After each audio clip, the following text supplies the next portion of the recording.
Buen día. Bueno, hoy vamos a cambiar un poquito nuestra rutina porque en vez de hablar de filósofo, aunque también, vamos a hablar de poeta. Vamos a hablar de Baudelaire. Y entonces, ¿por qué también Baudelaire?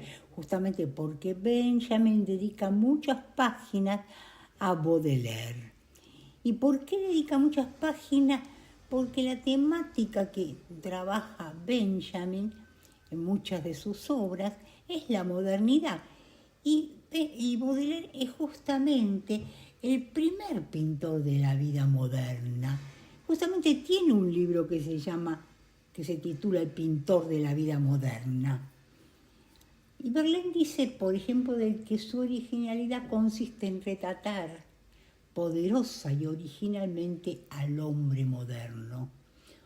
Otros dicen que sabe crear belleza en los paisajes que de por sí no eran bellos, esos paisajes, digamos, de la vida industrial moderna, con sus lujos pero también con sus miserias.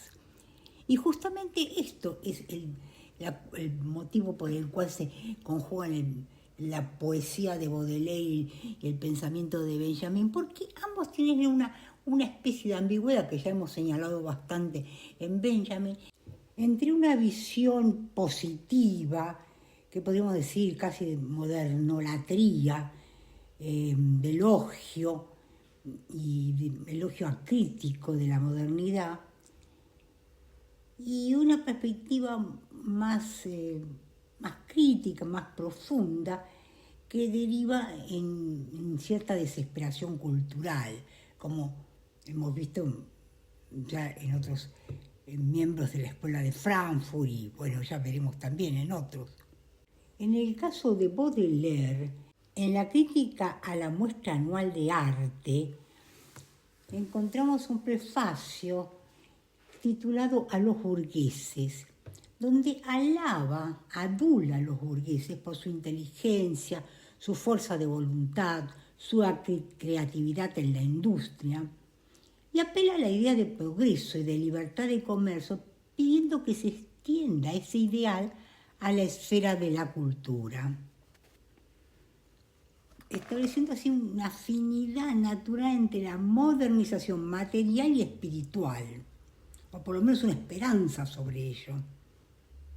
En El pintor de la vida moderna, obra que ya hemos mencionado, la modernidad aparece como un desfile de lujo, de modas, de cosas deslumbrantes, grandes decoraciones. Y por la misma, eso es más o menos en 59, 60, y por la misma época aparece otra visión contradictoria, de la cual pareciera que Baudelaire era inconsciente, porque ridiculiza la idea de progreso y toda la vida moderna.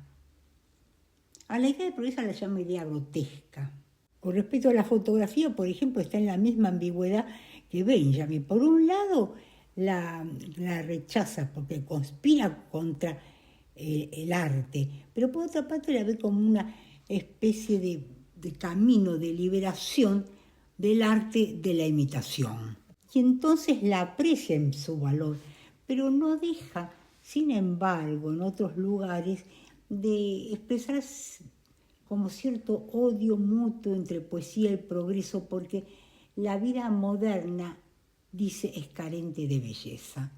Y aquí, en realidad, hay una importante contradicción en Baudelaire, porque justamente sus logros poéticos están ligados a esa realidad material de la vida cotidiana, de la vida nocturna, las calles, los cafés, los sótanos, buhardillas de París. Y él es consciente de eso. Por eso cada vez que está por separar arte moderno y vida moderna, da una vuelta y vuelve a reunirlos. Ahora voy a proceder a leer y comentar dos pequeños poemas en prosa que aparecieron en forma de folletín en el Spleen de París. Porque ustedes saben que Baudelaire escribía no solamente poesía, sino poemas en prosa. Este primero se titula Los ojos de los pobres y dice así. ¿De modo que quieres saber por qué te odio hoy? Te será sin duda más difícil entenderlo que a mí explicártelo, pues creo que eres el más bello ejemplo de impermeabilidad femenina que cabe encontrar. Habíamos pasado juntos una larga jornada que me resultó corta. Nos habíamos prometido que nos comunicaríamos todos nuestros pensamientos y que en adelante nuestras almas serían una sola. Claro que este sueño no tiene nada de original, como no sea que ningún hombre lo ha visto realizado, aunque todos lo hayan concebido. Al anochecer, como estabas algo cansada, quisiste sentarte en la terraza de un café nuevo, que hacía esquina con un bulevar también nuevo, y todavía lleno de escombros que ya mostraba su esplendor inacabado. El café estaba resplandeciente, hasta el gas del alumbrado desplegaba todo el fulgor de un estreno e iluminaba con toda su fuerza las paredes de una blancura cegadora, las superficies deslumbrantes de los espejos, los dorados de las molduras y cornisas, las damas sonriendo, o un obelisco bicolor de helados con copete, toda la historia y toda la mitología puestas al servicio de la glotonería. En la calzada, justo delante de nosotros, se había plantado un buen hombre de unos 40 años, con cara de cansancio y barba entrecana, que llevaba de una mano a un niño, mientras sostenía en el otro brazo a una criaturita demasiado pequeña para andar. Estaba haciendo de niñera y llevaba a sus hijos a tomar el fresco de la noche. Todos iban andrajosos. Los 3 rostros estaban extraordinariamente serios y los 6 ojos contemplaban fijamente el café nuevo, con igual admiración, aunque diversamente matizada por la edad. Los ojos del padre decían, qué precioso, qué precioso. Se diría que todo el oro de este pobre mundo se ha concentrado en esas paredes. Los ojos del niño exclamaban, qué precioso, qué precioso. Pero ese es un sitio donde solo puede entrar la gente que no es como nosotros. En cuanto a los ojos del más pequeño, estaban demasiado fascinados para no expresar más que una alegría estúpida y profunda. Dice la letra de una canción que el placer hace a las almas buenas y hablando a los corazones. Por lo que a mí se refería, la canción tenía razón esa noche. No solo me había enternecido aquella familia de ojos, sino que me sentía un tanto avergonzado de nuestros vasos y de nuestras jarras, mayores que nuestra sed. Había dirigido mis ojos a los tuyos, amor mío, para leer en ellos mi pensamiento. Me había sumergido en tus ojos tan bellos y dulces, en tus ojos verdes, habituados por el capricho, inspirados por la luna. Cuando me dijiste, no soporto esa gente con los ojos abiertos como platos. ¿No puedes decirle al encargado del café que los eche de aquí? ¿Hasta qué extremo es difícil entenderse? ¿Hasta qué extremo es incomunicable el pensamiento, incluso entre aquellos que se aman? Este poema en prosa corresponde al momento histórico en que, bajo la autoridad de Napoleón III y la dirección de Haussmann, yo ya lo he mencionado, la París del siglo XIX era objeto de importantes reformas urbanísticas. Baudelaire nos muestra algo que ningún otro escritor ve tan bien en ese momento, que es cómo la modernización de la ciudad inspira e impone a la vez la modernización de las almas de sus ciudadanos. Habla de un café nuevo que hacía esquina con un bulevar también nuevo y todavía lleno de escombros, porque esa reforma todavía no había terminado. Él dice inacabada, ¿no? Y esas reformas habían sido planificadas por Haussmann con el fin de terminar con los antiguos barrios parisinos de calles angostas, llenas de recovecos. Entonces crea avenidas con corredores anchos y largos por los que podían circular las tropas y desplazarse para actuar contra las insurrecciones populares. También crea los bulevares, que cumplieron con el cometido de abrir la ciudad y dar paso a los pobres, que así pudieron salir de sus barrios, hacerse visibles y empezar también a convivir con los ricos y ver toda esa ciudad, el esplendor modernizante de la ciudad. Y sin embargo, para los ricos esa presencia va a arrojar una sombra, saca a los enamorados de su aislamiento romántico para transportarlos a una realidad menos idílica. Y su felicidad aparece entonces como un privilegio de clase. Él reacciona con un sentimiento solidario, se siente culpable de su felicidad y querría compartirla.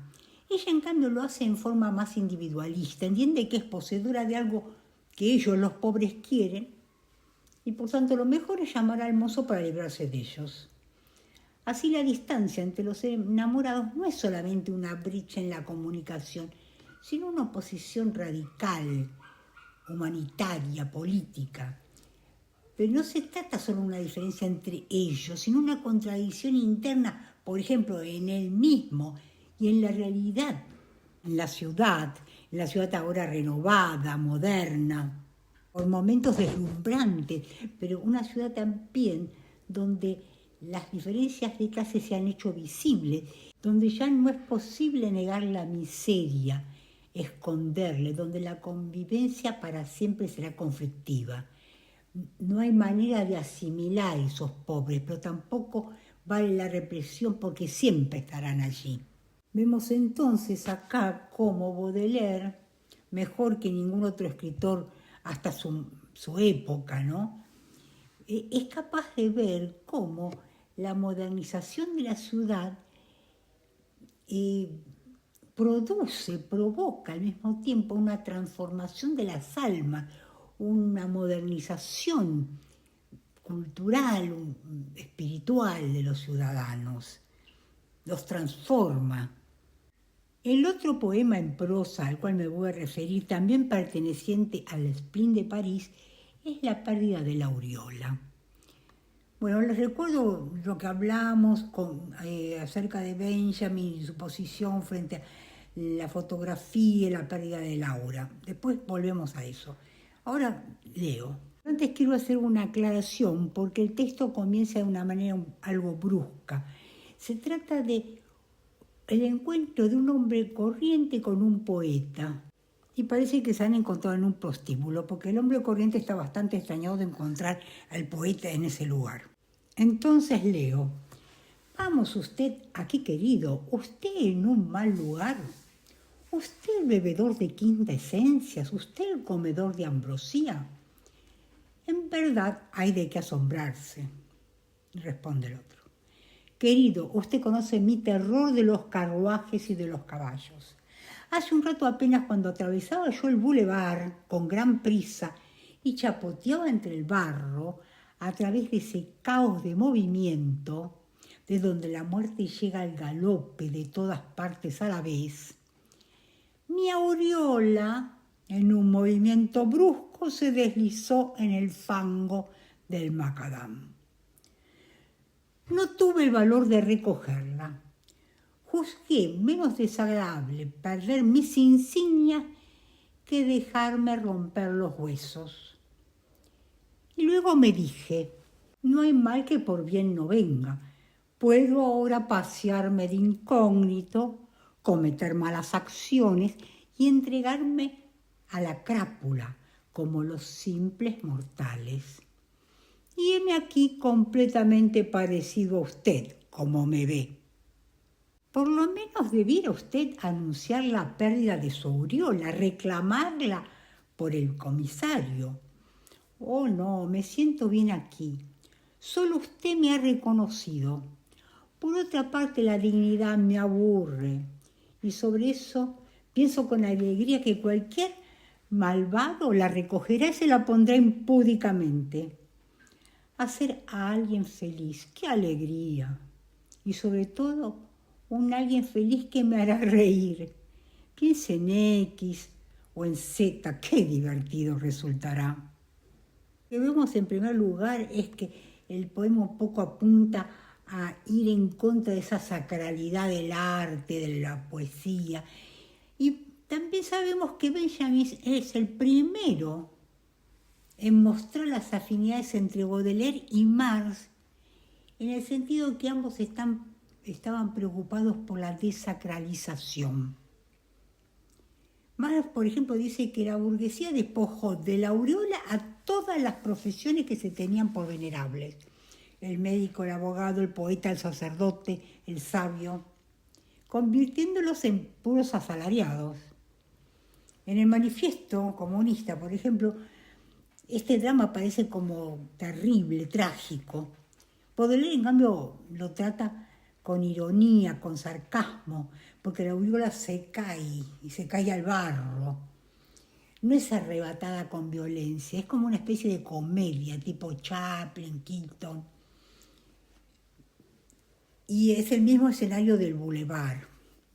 Y aquí aparece nuevamente Haussmann y las transformaciones, las modificaciones de la ciudad, la apertura de las avenidas, los bulevares y la intensificación del tráfico, el caos en movimiento, se dice. Y esto hace, por ejemplo, del bulevar un símbolo de todas las contradicciones internas del capitalismo. Porque ahí el peatón aparece como un pobre desgraciado que no sabe muy bien qué hacer. Es como un nuevo héroe, hay un nuevo desafío. Desafío de andar en esa ciudad que es un caos en movimiento y añorando la época en que la calle le pertenecía. Ahora es todo tráfico, todo movimiento y aparece este hombre corriente como un nuevo héroe. Aparece también la multitud, que es un tema recurrente en Baudelaire. Y aparece también esa consigna, siguiendo unos términos de Balzac, que era épouser la foule, o sea, abrazarla, casarse con la multitud, abrazar la multitud, mezclarse con ella. Bueno, aquí dejamos, espero que la lectura de estos dos breves poemas les haya servido para comprender el interés de Benjamin en la lectura y el comentario de Baudelaire y al mismo tiempo de las correspondencias entre las ideas de ambos, ¿no? Para terminar, les pido, como siempre, que me hagan comentarios, que me activen la campanita, que me pongan likes y nos vemos entonces en la próxima, donde vamos a seguir con Benjamin.